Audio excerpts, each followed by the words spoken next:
el miércoles yo no suelo viajar mucho en subte, porque trabajo en Ezeiza, digamos, pero muy pocas veces por ahí me toca viajar en subte. Y uno cuando está tan afuera o no está tan habituado al subte, se encuentra de muchas personas que están metidas en su celular, gente que está por ahí leyendo muy seriamente, pero más que nada están metidos en esa realidad virtual que tenemos en ese pequeño aparatito que nos acompaña. Y en el medio de eso aparece por ahí Carlos en el camino, ¿no? Carlos aparece con su novela, se las repartía, muchos levantaban la cara, otros ni siquiera se inmutaban, quedaba ahí y la levantaba nuevamente, ni siquiera se daban cuenta que por ahí la entregaba, pero cuando él entregaba esa novela, entregaba un pequeño papelito donde él decía, y él planteaba que quería ser escritor, que era su vocación, que se sostenía de esa manera, obviamente mostrando lo que escribe a través del subte, a los pasajeros del subte, y bueno, y pedí una pequeña colaboración obviamente para difundir su novela, ¿no? Muchos por ahí van a la editorial, pero él como está arrancando y está empezando, decidió obviamente arrancar de esta manera, ¿no? Empezar a mostrar lo que escribe a través de los subtes.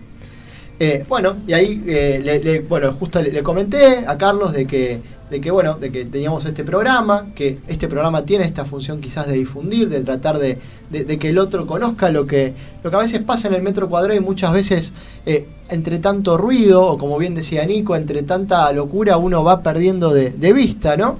Y bueno, y aquí está, cumpliendo con la palabra, cumplí con mi palabra, acá está presente Carlos Alberto Lazo, que es escritor, que ahora yo el miércoles él estaba repartiendo esta novela que se llama Vida Muerte, que ahora le preguntaremos obviamente de qué manera llegó, pero bueno, le vamos a dar la bienvenida. Buenas tardes, Carlos, ¿cómo estás? Estoy muy bien y muy contento por la invitación, así que muchas gracias a todos y a todas.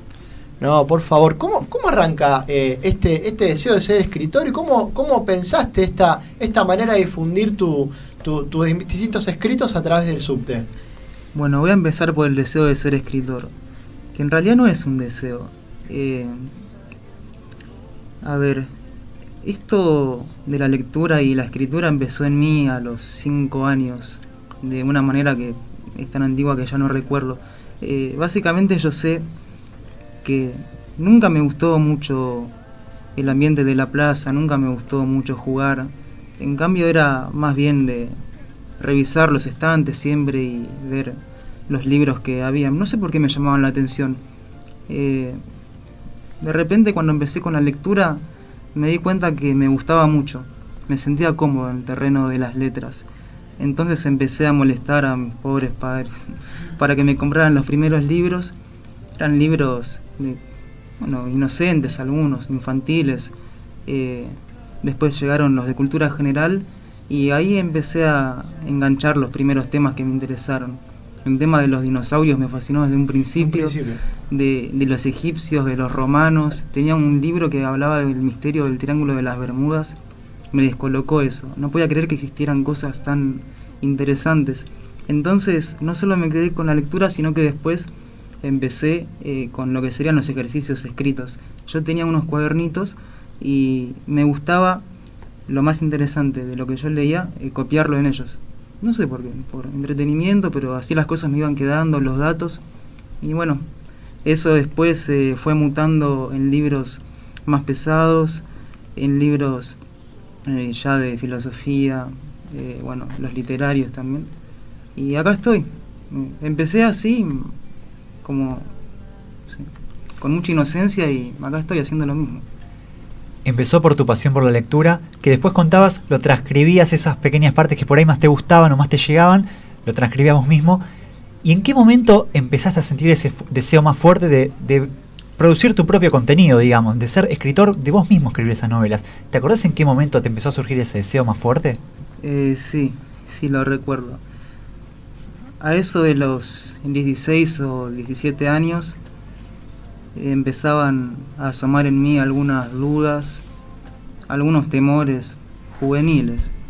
Empecé a preguntarme qué estaba haciendo con mi vida, hacia dónde iba, qué me interesaba.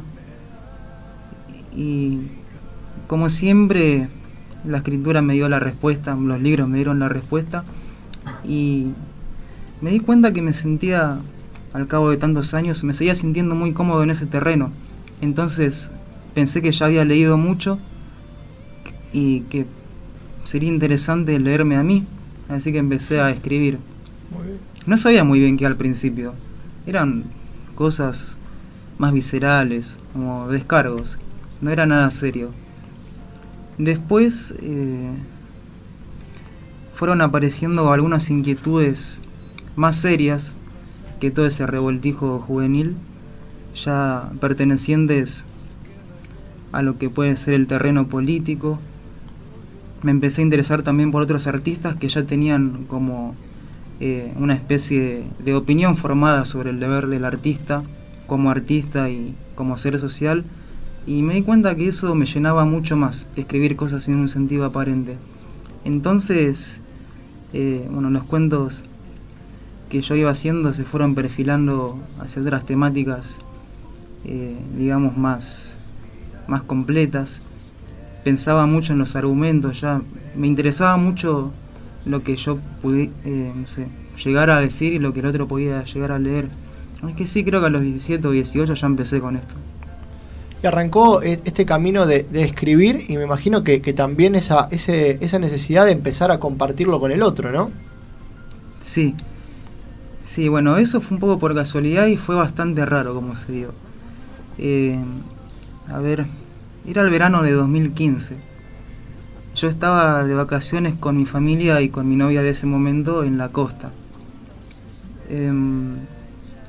Ya tenía una edad de 19 años en las que tenía inquietudes laborales también. Empezaba a buscar, a pretender mis primeros empleos porque ya no me sentía cómodo dependiendo de mis padres. En ese momento, antes de ir a la costa, yo no tenía trabajo. Durante todo el año había ido juntando algunos pocos pesos de maneras muy humildes, pero fui con la idea a la costa de disfrutar unos pocos días y después buscar ahí algún empleo, como siempre hay carteles por todos lados, empleos temporarios. Y resulta que no fue todo como yo esperaba. El tiempo que me propuse para divertirme un poco antes de buscar un trabajo lo cumplí, me divertí como quería, pero todo se hizo bastante difícil porque los empleos allá en la costa son bastante exigentes. Son muchas horas por una poca paga y no me convencía nada. Y un día, tomando un café en una Habana con mi pareja, estábamos buscando alternativas. Y yo siempre a las cosas les busco una explicación, o creo que tengo una explicación, pero a esto que me pasó lo voy a definir como un chispazo porque no se me ocurre otra cosa. Buscando alternativas para tener plata, yo me di cuenta que escribía, pero me di cuenta que nadie me conocía, escribía para mí. Y bueno, en las playas hay mucha gente y hice ahí una rápida asociación, así que dije, voy a vender cuentos en la playa. Entonces fue cosa de salir de ahí, ir a un ciber, abrir mi mail que tenía unos archivos en los que siempre guardaba mis cuentos, imprimí unas copias y salí a la playa. A las pocas horas, los pocos cuentos que había llevado ya se habían agotado, así que eso me entusiasmó. Imprimí otra tanda, fui otra vez, se acabaron más rápido y así pasé el resto de mi verano difundiendo cuentos en la playa. Después volví a la ciudad y se me ocurrió que podía hacer lo mismo en los parques y en el transporte público. ¿Recordás por ahí el primer día que te tuviste que subir al subte? Sí, lo recuerdo. Eso fue el año pasado. Sí, creo que a eso de marzo, abril. No sabía qué hacer, porque no sabía, obviamente, recién empezaba, cuáles son los mejores horarios. No sabía tampoco que hay como un terreno con sus vendedores, que si sos nuevo y estás solo quieren sacarte. No sabía nada. Hay un pequeño mundo subterráneo que nadie conoce, ¿no? No, es que nadie lo conoce. Yo les puedo jurar que nadie se imagina lo que pasa ahí abajo. Algo divertido igual. Pero bueno, sí, recuerdo de mi primer día que me mandé en la hora pico, suicida de entrada. Apenas podía entrar en los vagones. Y una vez que pasó un poco el tiempo y se fueron despejando, y ya fueron siendo horas más tranquilas, empecé a pasar por por los asientos, diciendo que venía con cuentos míos por si les gustaba leer, si querían leer. Y bueno, después fue simplemente insistir. Nos contabas, Carlos, fuera del aire, que al principio vos por ahí eres una persona un poco más introvertida, que a lo mejor te costaba un poco hablar en público, y que de a poco fuiste soltándote en el subte hasta, bueno, a animarte a dar ese paso que me imagino que habrá sido muy difícil, de ir a venderle cosas, algo personal, a gente que no te conoce. ¿Cómo fue que pudiste usar el subte incluso para crecer desde lo personal, para animarte? ¿Querés contarnos cómo fue ese trampolín llamado subte en tu caso? Sí, me encantaría, porque de hecho es por eso que estoy acá. Yo con el arte tengo una relación muy especial, no solo con la escritura. Sigo con mucha pasión lo que es la música. Intento tocar algún instrumento, pero está bastante difícil. Cuesta. Sí. Me gustan mucho las artes visuales, me gustan los artistas. Pienso que hay gente que para vivirle su vocación, en todo sentido vivir, tiene que estar un poco bastante loca, y a mí ese tipo de gente me interesa.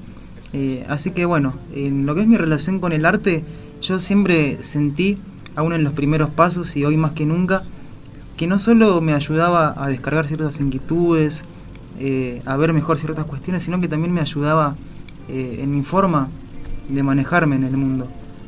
Sí, como decía acá nuestro compañero, yo les contaba que era muy pero muy tímido.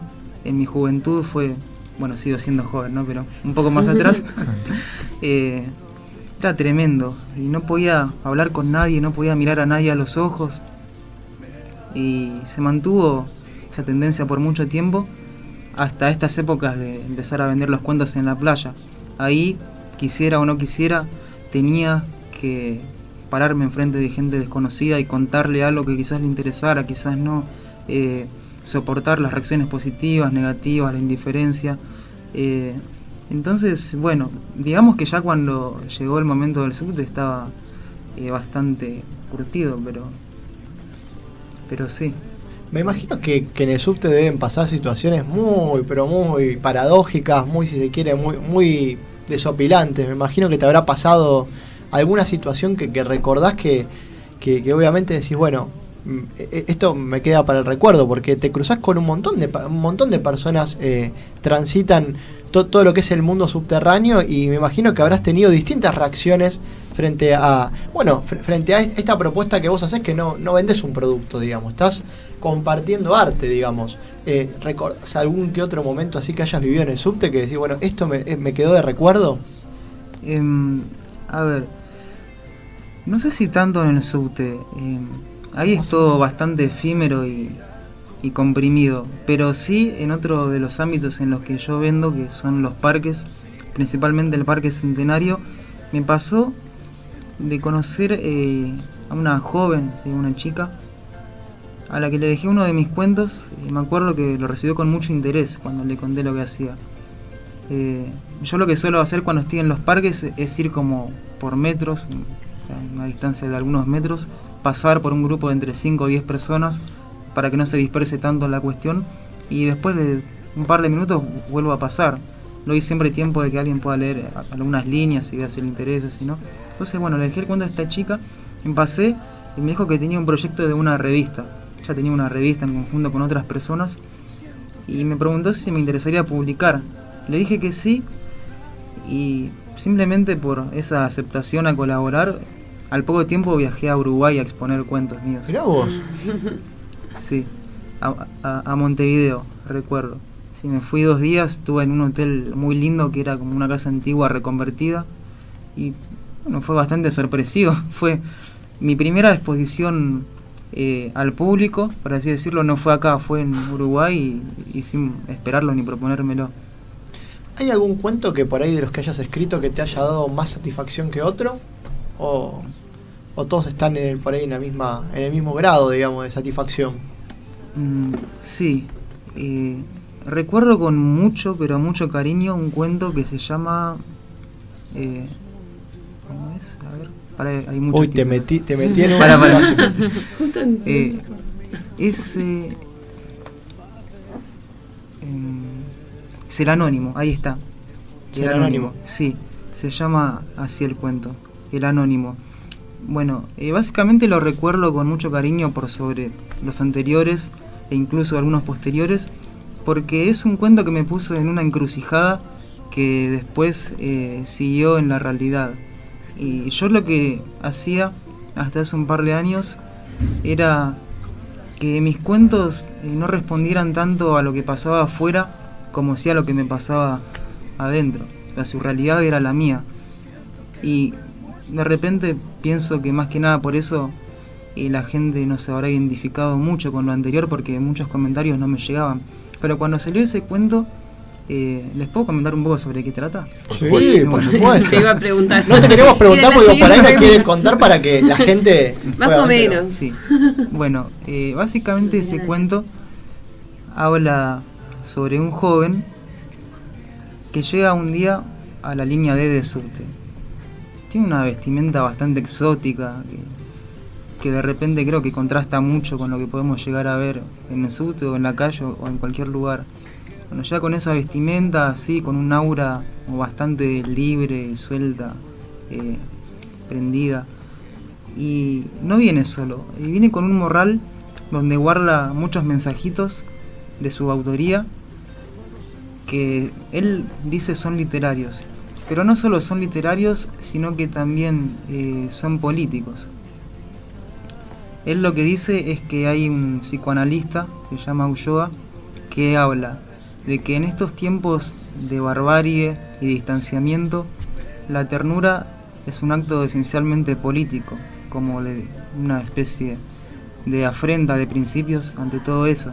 Entonces, bueno, él escribe con ese rigor, buscando desde la ternura incitar en la gente algo más vivo que todo lo que suele surcarnos. Entonces, bueno, su intención es repartir esos papelitos entre las personas. Casi nadie lo acepta, salvo unas 3 personas que son las que se prestan a su experiencia.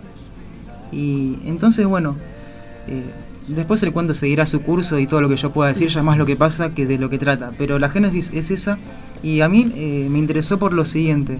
Resulta que yo, para plantear ese cuento, me tuve que plantear muchas cosas de la afuera, en las que no reparaba o en las que quizás no mostraba mucho interés. Entonces, lo que fue la composición de ese cuento me llevó un rigor, sí, más político, más comprometido, más de mirar hacia mi afuera que hacia mi adentro, y eso fue lo que me sacó como de esa zona de confort en la que creo que muchos se encierran, incluso para crear. A partir de ese cuento empecé a considerar temáticas un poco más terrenas, digamos. Yo escribía bastante sobre lo que es el género fantástico, pero en un sentido muy volado. Pero bueno, a partir de ese cuento sí me puse más en la tierra, y ahora estoy en un tipo, digamos, de vivencia artística nueva, en la que yo busco que mis cuentos se tiren un poco en el barro, que no sean ni escritos, que la gente al leerlos sienta que se debe de hacerlo con una especie, no sé, de manual en la mano, diccionario, sino que lo sienta más amenos. Es que bueno, sí, ese cuento lo recuerdo con mucho cariño, El Anónimo. Vos decías que tenías esta inspiración de acuerdo, o sea, te nació estas ganas de escribir a través de la lectura. En esta lectura que vos tenés de varios autores, ¿tenés algún autor que te marca un poco el estilo de lo que vos escribís? Sí. ¿En quién bueno, te inspirás? En realidad son 2. Uno es Roberto Arlt. Él me ayudó mucho a lo que es el tema de, por ejemplo, el tema de los diálogos, ¿no? De volverlos humanos. Porque yo incluso cuando empecé a incluir a personajes en mis cuentos que hablaban, incluso siquiera leyendo sus diálogos daba la impresión de que fueran personas. Era más como una excusa para expresarme yo a través de ellos. Bueno, por él como que ablandé ese rigor. Después, Sábato. Siento mucha estima por Sábato. Y particularmente, bueno, vos dijiste, bueno, yo dije 2, pero hay 3. Julio Cortázar. Él, Genios. sí, 3 grandes, ¿no? Genios. claro. Y bueno, con él me pasó algo muy especial que... Bueno, en realidad muchas cosas me pasaron con él. Pero me hizo sentir que ser escritor no tiene nada que ver con ser un académico, no tiene nada que ver con meterse a estudiar alguna carrera, sino que ser escritor está más ligado a lo que es ser humano y ponerlo en palabras, nada más. No hace falta tanto adorno, tanta pompa, no hace falta leer tomos de 500 páginas, no hace falta haber leído a tal o cual exactamente. ¿Cómo que me desinhibió? Bueno, con ellos tres estoy bastante inspirado. Y al escribir un cuento, ¿cómo surge esa inspiración? ¿Cómo es un poco el proceso de escritura en tus cuentos? ¿Cuánto tiempo te lleva? ¿Solés escribir siempre o quizás hay épocas en las que escribís más que otras? Bueno, el tema con los cuentos es bastante particular. Hay algunos que puedo hacer en un solo día, otros que me llevan una semana y otros que me llevan incluso un mes casi, como ahora un último que estoy haciendo. En lo que me inspiro es algo complicado quizás de responder. Se podría decir que me inspiro en lo que veo, pero no en lo que veo, digamos, con los ojos. Yo siempre, bueno, con unos amigos muy delirantes que también escriben, una vez estábamos una noche, bueno, influidos por alguna sustancia, ¿no? Pero debatiendo sobre, bueno, sí, las formas de la inspiración, de cómo llegamos al texto, al cuento, y yo ese día sentí algo que después confirmé en la realidad y así es hasta hoy, que es como que tengo dos miradas. Una es la ordinaria, con la que puedo ver el mundo, pero la otra mirada es mucho más fina y ve todo como decodificándolo. Espero que no suene muy delirante esto, pero es como que yo, a pesar de la imagen, veo también el entramado de esa imagen. Veo como si fuera filamento, como la telaraña de la imagen. Entonces, a partir de ahí, encuentro signos que me llegan a mí en forma de sucesos, de frases que pienso que no tienen nada que ver, pero que después se van uniendo a otras cosas que viví, o que alguien me contó, o que alguien hizo, o me hizo. Así que bueno, la inspiración es eso para mí. Puede ser algo muy nebuloso a veces, como no también. Todo parte a partir de una imagen que veo y nada más. Nos compartiste acá la obra de Vía Muerta que estamos acá viendo, la trajiste físicamente al estudio. Sí. ¿Y cuántas obras más tenés de tu autoría, Carlos? A ver, mira, creo que son unas 8, si sumo esta que estoy escribiendo ahora, 9. serían 9. Sí, puede parecer un número bastante reducido, pero no son las obras que tengo, son las obras que yo considero. Porque a mí lo que me pasa mucho es que desde que empecé a escribir, al haber mutado tanto mi concepción de las cosas, también mutó mi cariño por las cosas que escribí. Entonces, por ejemplo, bueno, esto siempre me lo reprochan mis padres, tengo cajones y cajones y cajones llenos de libritos y de cuentos que ya no siento que sean míos. De hecho, siento que no sirven y si no los tiro es por ellos. Pero sí, lo que son obras que yo pienso que pueden así llamarse son 9, básicamente. Vos nos hablabas, fuera del aire estábamos hablando, ¿no? Un poco de lo que pasa en el subte, en la vida, en la playa, de que vos también con tus cuentos querías que la gente salga un poco de la realidad virtual, ¿no?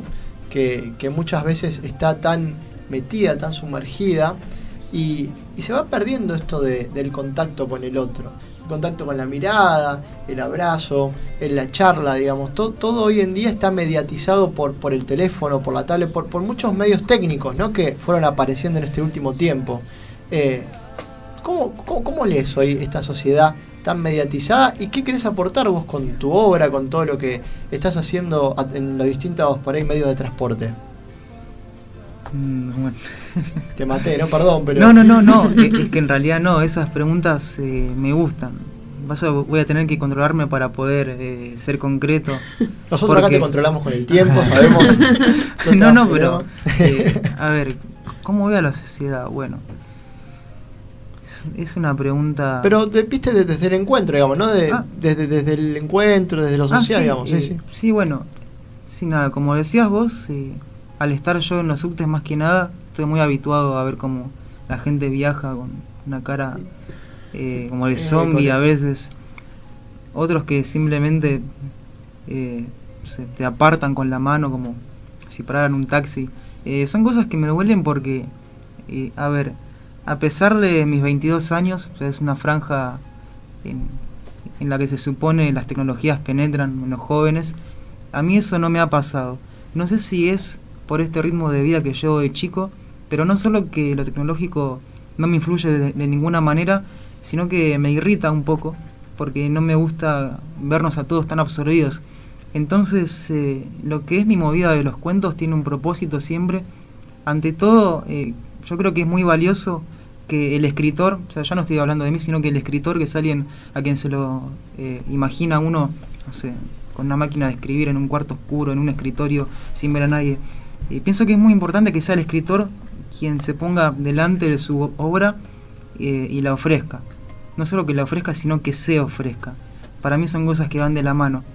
Entonces, sí, yo lo que busco es eso, ofrecerme. Y bueno, también respecto a lo que es el contenido de los cuentos, que lo que es mi ofrenda tenga una continuación con lo que digo. Y bueno, al menos yo creo que pasa eso. Tengo la esperanza siempre de que la gente llegue a darse cuenta de eso, llegue a reflexionar que alguien que no conocía se paró ahí y venció todas las barreras que podía haber, se animó a darle algo que, aunque en realidad está escrito para todos, nunca deja de serlo uno y por ende es como un hijo, es algo súper íntimo. Lo que busco es eso, reivindicar esos pequeños actos ante lo que es como el aislamiento del mundo de esos pequeños actos, de que haya gente que sienta ese afán de ponerse entre la multitud y empezar a repartir cuentos, lo que sea, canciones también. Busco eso, que la gente se desentumezca un poco y se despierte y valore lo que pasa a su alrededor. Estamos hablando con Carlos Alberto Lazo, escritor. ¿Te quedas un ratito más, no? ¿Te podés sí, quedar? Sí, todo lo que Porque quieras. les contamos a la gente que estaba trabajando en el subte. Bueno, se hizo este pequeño espacio para venir. Y bueno, nos está acompañando en el piso aquí en Yo Quiero Verte, hablándonos un poquito sobre un montón de cosas. Vocación, sobre su obra, sobre su trabajo, sobre lo que busca, sobre lo que persigue. Y bueno, seguramente ahora Cristian, seguiremos hablando con él. Seguramente. Obviamente nos va acompañando en el estudio. Vamos brevemente a contarnos. Estaba contando sobre la profesión, sobre esta iniciativa que tuvo de ir a las plazas, a la playa también, y al subte obviamente a difundir sus cuentos. Nos contó un poco sobre también lo que persigue con esto de ser escritor, sobre sus escritores preferidos. Sábato, sí. Nos habló de Sábato, de Cortázar. Me imagino que habrás leído Rayuela, sí. Sin dudas. Sí. Una gran aventura que te va llevando de capítulo a capítulo. Es increíble. Muy raro. Es increíble. ¿Es la obra que más te gusta de Cortázar? ¿O hubo alguna otra que te guste más? Hay una serie de cuentos. Bueno, en realidad hay dos libros. Uno que se llama Los Premios, que es el que estaba leyendo antes de venir acá. Y hay otro libro de cuentos que se llama Deshoras. Es su último libro. Sí, esos son los dos. Y bueno, ahí son grandes obras las de Cortázar. Y bueno, nos estaba contando un poco sobre su vida, ¿no? Y por ahí para seguir y preguntarle, me imagino, ¿tenés algún sueño respecto a esto? ¿Hacia dónde querés llegar con tu profesión? ¿Hacia dónde querés ir? ¿Tenés algo esbozado hoy, digamos? Porque quizás sí. Después se transforma, ¿no? O sea, respecto a lo que es el oficio de la escritura, ¿no? Exactamente. Sueño, y la verdad creo que no. O sea, antes de más chico, sí, yo tenía sueños. Me imaginaba llegando a cierto pedestal. Hace poco me di cuenta que ya llegué. Mucha gente me lee todos los días, recibo lindos mensajes cada tanto, y salen propuestas muy interesantes. No sé, de repente también en la calle a veces hay gente que me para y me dice que una vez me compró un cuento en tal lugar, en tal parque, en tal plaza, en tal feria. Y bueno, el hecho de que me recuerden algunas personas, de que me alienten, de yo poder vivir de lo mío y proyectar con eso, sí, para mí ya está, no puedo imaginar nada. A lo sumo, sé que un día, en vez de que me lean 200 personas, porque voy yo a un subte, que me puedan leer miles, porque una empresa, una editorial me saca al mercado, por así decirlo. Pero igual eso ya no me gusta también. Esa idea no, yo estoy muy tranquilo así. Y creo que no puedo aspirar a nada más, a lo sumo a mejorar para estar más tranquilo yo, para leerme con más ganas y para quemar cada vez menos cosas.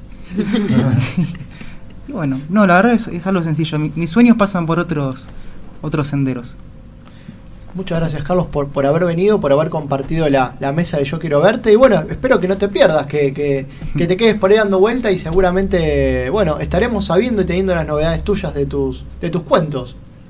Sí, así va a ser. Bueno, yo voy a seguir acá. Les quiero dar las infinitas gracias por invitarme, por interesarse, por difundirme hoy a mí y seguramente a las que vengan en el futuro. Y bueno, es también una sección muy linda. Espero que haya podido llegar a mucha gente y que hayan reflexionado y pensado sobre ciertas cuestiones artísticas y, bueno, vivenciales, la vida. Si te quieren ubicar, ¿de qué manera lo pueden hacer la gente que por ahí te está escuchando del otro lado? Sí, difícil porque no hay redes sociales. No, redes no hay, solo tengo mi Facebook personal, veo así como yo me llamo, es Carlos Alberto Lazo, y bueno, eso hay nada más. Eso. Bien, bueno, Carlos Alberto Lazo lo buscan por Facebook y te pueden seguir. Los que viajen en el DET se pueden encontrar con vos. Exactamente. Entonces. Sí, los que viajen en el DET, los que vayan al parque los fines de semana. ¿Parque Centenario estás? Parque Centenario, sí. Bien. Bueno, ahí lo encontraremos entonces a Carlos. Gracias, Carlos, nuevamente por haber venido hasta acá. De nada, a ustedes.